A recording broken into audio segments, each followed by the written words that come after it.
This is Pet Life Radio. Let's talk pets. This episode of Vet Candy is sponsored by Elanco Animal Health, makers of Ultra Duramune, a more comfortable vaccine.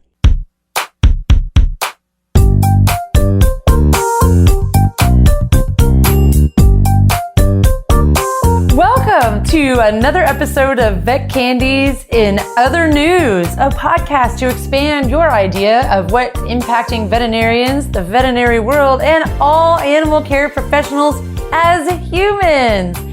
I am your co-host, Dr. Jen. What? There's no Dr. Jason. Dr. Jason is not here today. It's just a couple of ladies. But you can still get a free subscription to Vet Candy. Go to myvetcandy.com. And you can still send me lovely messages at jen@myvetcandy.com. So our topic today is preventive medicine. In other news, prevention works? Yeah, prevention works. And so we're going to talk today in the Candyverse with an expert. She owns multiple practices. She speaks multiple languages. And she's a champion fencer. That's right. If you thought that I was going to bring in Dr. Marta Sanchez-Emden, you're right. So Dr. Marta is joining us in the Candyverse. Welcome, Dr. Marta. Hey, how are you, Dr. Jen? Happy to be here with you. Us girls. Yeah, thanks so much for coming to the Candyverse. I know, I keep looking over at like my empty chair, like there should be one there. Because Jason's not here. But that's okay because I want to nerd out a little bit and talk about one of my favorite topics. Actually, several of them. So number one, you own multiple practices. Yes, I do. I have 2 practices in Florida. And it's funny because I still remember to this day about maybe 18, 19 years ago when one of my bosses told me, Marta, you're a single mom. You will never be able to have a practice, even if you want to. And there he is. Are you kidding me? That's true. It's a true story. Wow. That's incredible. And you know what? I really didn't think about owning my own practice until he said that. I went like, so maybe that should be my next goal. That's right. I was just going to say, and you went, all right then, challenge accepted, right? Exactly. You've been served. That's right. You've been served, right? The gauntlet is tossed. Yeah, that's fantastic. So I must say, I'm very impressed because I have owned 2 practices, but not at the same time. At the same time, I would think it'd be a lot to manage because I know you're also a mom. Yes, I'm a mom. I have 2 kids. One is 28. The other one is 12. Big difference in between. And it's very difficult. It's impossible to do it by yourself. So I have a husband that supports me. He's been on the veterinary field for over 25 years. So that's a big help. And I can say that thanks for his help, I've been able to do it because it's difficult to be a mom and to be a practitioner that is an owner of the practice also. It's very hard. It is hard, but that's not all you do. If that was all you would do, maybe you could handle all of those things happening, all of those irons in the fire, but you do more than that. And I have to say, I'm always hearing about places you've been. You were just in Cairo, is that right? That's correct. I was in Egypt in October when we could still travel in the World Championship for senior fencers. I've been practicing fencing for many, many years. And it's not something new. Before vet school, remember that? I used to fence in the national team for my country. And there came the time where you have to decide, I got accepted to vet school. I was living in Puerto Rico and I had to make a decision. Should I keep fencing and continue with the international level competitions or go to vet school? Yeah. I decided to go to vet school, and in vet school, I did a little bit of fencing actually in a nearby university, but it's difficult. It's really hard. And then I got pregnant in vet school too. So fencing had to wait, and I started fencing a few years ago after I had my kids and after I had my practice. Dr. Marta, wait, back the truck up. Did you say that not only were you fencing a little bit, you were continuing to dabble in fencing in veterinary school, you were going to vet school, and you had a baby? Yeah, It wasn't planned. And I got pregnant the second year of vet school when you have the blocks and it's a year that you really have to do all the memorization. Yeah. And I had my baby because I didn't think there was an option like quit vet school. Why? Why? That's a crazy idea. So I had my baby in vet school, and when I graduated, my baby was 2 years of age, and I remember the graduation holding him on my arms with my diploma and the rest of my classmates, and I'm really proud of it. And that baby is now the one that I said is 28, going to be 29. How fantastic! So How fantastic! Everything you want to do can be done. Just you have to be organized and just keep your goal in mind. Yes, I love it. I love it. So we're going to take a quick break, but then Dr. Marta and I are going to get down to some business. We're going to talk about how do you effectively market and reach different populations in your community so that you can talk about preventive medicine. So hang with us and we'll see you on the other side. When it comes to vaccines, you have a choice. Keep it clean with Ultra Duramune.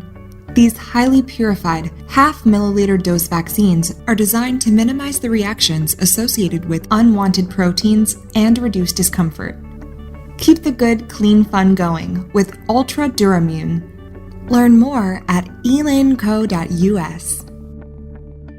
Oh, sure. It's all fun and games until someone ends up in a cone. That's right. We're animals. Deal with it. Pet Life Radio. Let's talk pets. Let's talk pets. Let's talk pets On Pet Life Radio. Pet Life Radio. PetLifeRadio.com.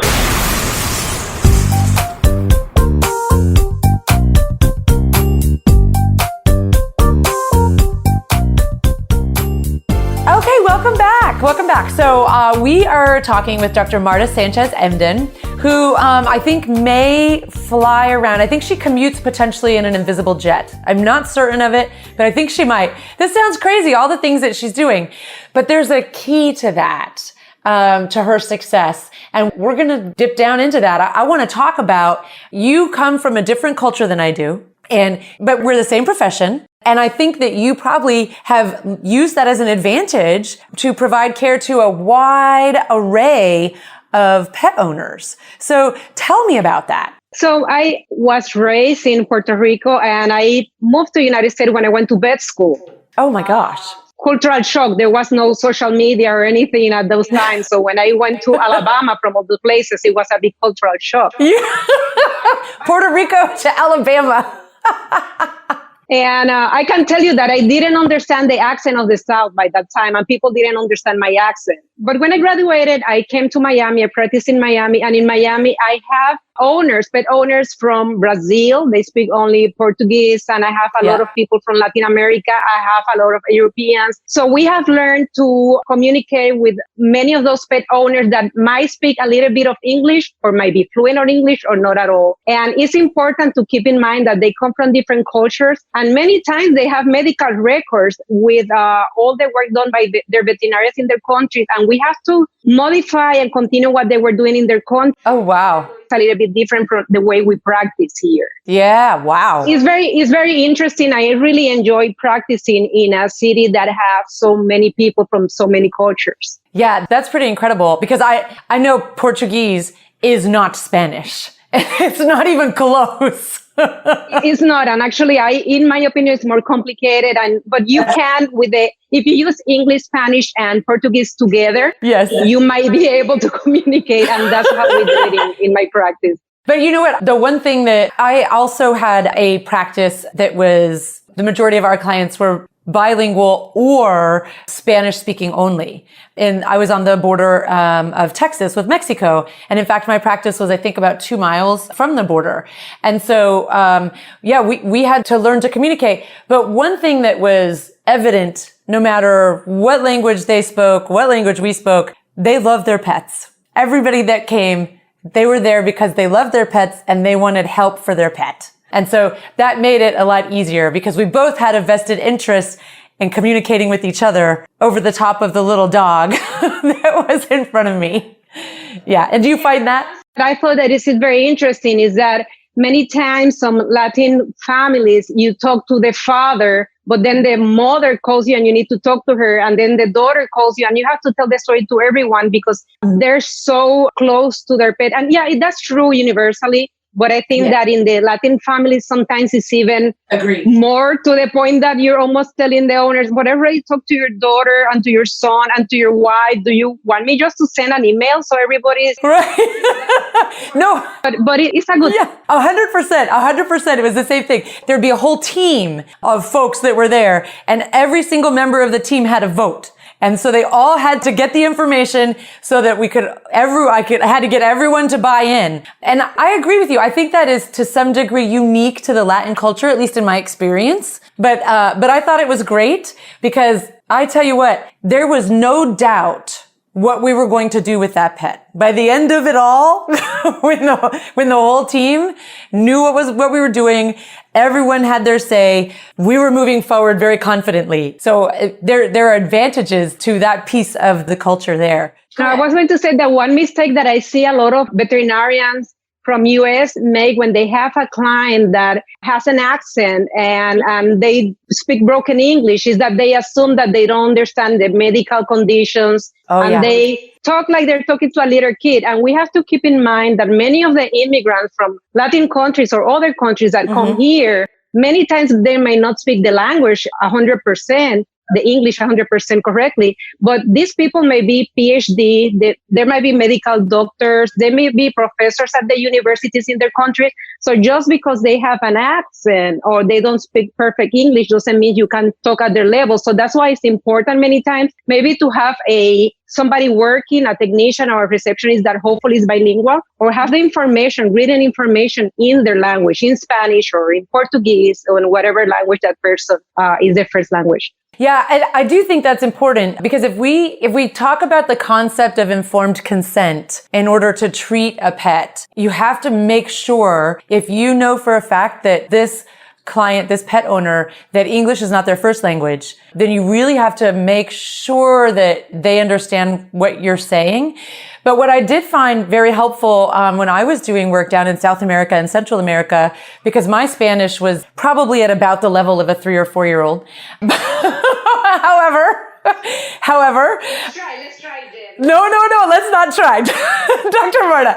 But what I did find was that medical terms frequently translate very readily because they're Latin based.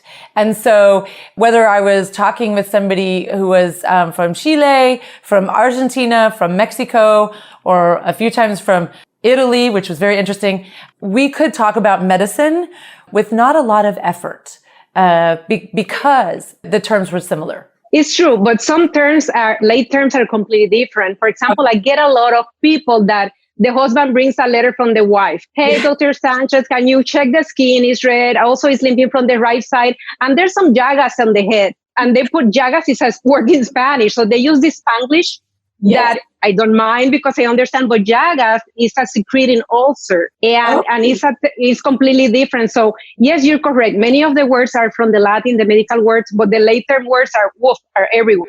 That's right. And it depends on what region of what country that anyone is from. Yeah. And so, so I find it very helpful. So if you had to make one, okay, maybe two, but really one recommendation to practitioners who may find themselves living in an area where there is a population of folks who don't speak English as their first language. And let's say it's not Spanish either, because that's cheating for you because you speak Spanish very well. But let's say they speak, Chinese. Maybe they speak Mandarin, or maybe they speak Farsi, right? Or something like this. What is the one most important recommendation that you would make to that practitioner in order to reach out effectively to that population of folks? Well, you asked me for one, but I want two. First, the main information about vaccines and preventive care, I would have it on paper on that language. And number two, as a practitioner that wants to enrich their knowledge, I think that person should be an effort to learn a little bit about that language. That would be a really good idea. I mean, it can only help you. So like even just a greeting, like good morning or good day or how are you? Just something. Yes, but why not a little bit more than that? If you have the time. I know it's difficult. I know practitioners are very busy, but why not? Like, yes, greetings. Yes, thank you. Yes, goodbye. But try it a little bit more than that. Who knows? You might become fluent in Chinese Mandarin. Oh my gosh. So the trap that happens to me is that if I get really good at delivering, an opening phrase, and then the person, they get very excited and they start talking to me in the other language, and I'm like, wow, stop. What? Now we've exhausted all I know. Yeah, it happens. You know what happens to me, that I'm talking to a person that has an accent in English and I'm sure they speak Spanish. So I switch to Spanish like that. And I realize they don't know Spanish that well because they weren't born here. They're second or third generation, or they speak Italian. The main language is Italian or Portuguese, and the accent in English sounds similar to mine, but it's not Spanish. So it happens a lot. So I first have to kind of like try to see what language they prefer. Yeah, it's funny. It's like a game. I like it. It is. As long as everyone's having a good time at the game, it's okay. It's okay. As long as you're not rushed, right? And you're not talking about euthanasia and things like that. So sometimes it's okay. So then you mentioned that it would be good to have the kind of your standard protocols or your like routine client information sheets in that language. Is there any source that you might recommend for translation? Because, you don't want to translate it wrong, right? You don't want to have it be incorrect. And then, so how would you recommend that folks make sure that they are getting an accurate translation? So, Jen, there's many of the pharmaceutical companies that offer that information in Spanish for practitioners for free. Forget about Google Translate. Google Translate doesn't translate properly, so don't use that. I think another good idea is the invoices or the labels with the instructions for the medication should be in Spanish, because that's a big source of mistakes. When you put a label, write the label in English and the person doesn't speak English, they can accidentally give the wrong dose or in the wrong form. Oh my gosh, yeah. Software you use is important. Some of the software will translate for you automatically. That's interesting. Even if they do speak English and I put it in English on the label, they still sometimes end up putting the eye ointment in the ear. Right. Yes. So it's not always a case of a different language, right? Reading carefully and listening to the doctor, listening to the instructions. And so I want to make sure and ask you about this. So one of my favorite pathogens, as the news hounds in the Candyverse are well aware, is lepto, right? I do like lepto. I don't like to get lepto, right? But I like lepto as a pathogen because it's worldwide, it's present everywhere. And it's one that we can prevent with a vaccination. But it's one that seems to be difficult to get a lot of folks to recognize the need for prevention. And so I wonder if maybe you would have some tips, or how do you communicate effectively, especially if we were going to talk about like a Latin American population. If I were going to want to effectively talk about the importance of prevention, especially for something like lepto. Lepto for me is not difficult at all. And the reason is because many of the people from Latin America or Latin descent, there's one disease they know is leptospirosis. Why? Because it's very common in subtropical and tropical areas like the Caribbean, the northern part of South America and Central America. And it's a disease that will flare up when there's hurricanes and where there's major climate disasters. So everybody's pretty aware, and it's a vaccine that when I say, your dog hasn't been vaccinated now in 2 years, and for the lepto it needs it, they're the first one that say, oh my God, go ahead and give the lepto vaccine. So leptospirosis is very important. It's zoonotic, and just like rabies, thank God most people are aware of its prevalence. Now, on the northern area of the United States, because I don't practice in that area, I don't know, you can tell me, is it more difficult there in the northern United States? It can be, because it's yet another vaccination, and there's all these myths on the internet about the lepto vaccine reactions and stuff. Because, originally the lepto vaccines that came out on the market 20 years ago were not as good as, we're galaxies better at making vaccines than we were then. And so it can be difficult. It can be difficult to get practitioners to recognize the value of the lepto vaccine. But that's interesting. So that's another reason to reach out to an underserved population, because I don't have to educate. They're already fully aware of some of these pathogens. Yeah. And when some of my patients that travel during Christmas or summertime to their countries, many of the countries will require not only leptospirosis to travel back, but also, not only rabies, but also leptospirosis. So it's required by many countries for the animal to enter. So it is a really important vaccine. And most people that I know in my little world, in my geographic area, are aware of it. Oh, how fantastic. Well, that's great news. But you know what? I got to tell you, that is an advantage. That's an advantage of a cultural difference right there for those pets and for their veterinarians. And so, so anything else that you want practitioners who maybe have that Southern accent like me? That's our accent. Anything else, like one more useful tip like that? Because that's incredible to realize that about different areas. No, you're just, be, I know sometimes we get really busy and it's difficult to communicate with the clients, even if their first language is English. Just be patient and remember that we all love our animals regardless of our race. So let's celebrate the all of our animals and take care of all our pet owners. Yes. And you know what? I will second that. It's not like owners were trying as hard as they could to understand my 3 or 4 year old Spanish because they didn't like their pet, right? They were trying as hard as they could because of their deep love for their pet. And I think that that's universal. And perhaps if we can remind ourselves of those things we have in common, it makes it a lot easier and it makes a lot more sense for us as practitioners to reach out to those populations that are a little different from us in our area. Yeah. And Jen, remember that not everybody can afford veterinary care. Absolutely. And one of the goals for me have been to reach Latin populations that cannot afford veterinary care. And I have done it through the media.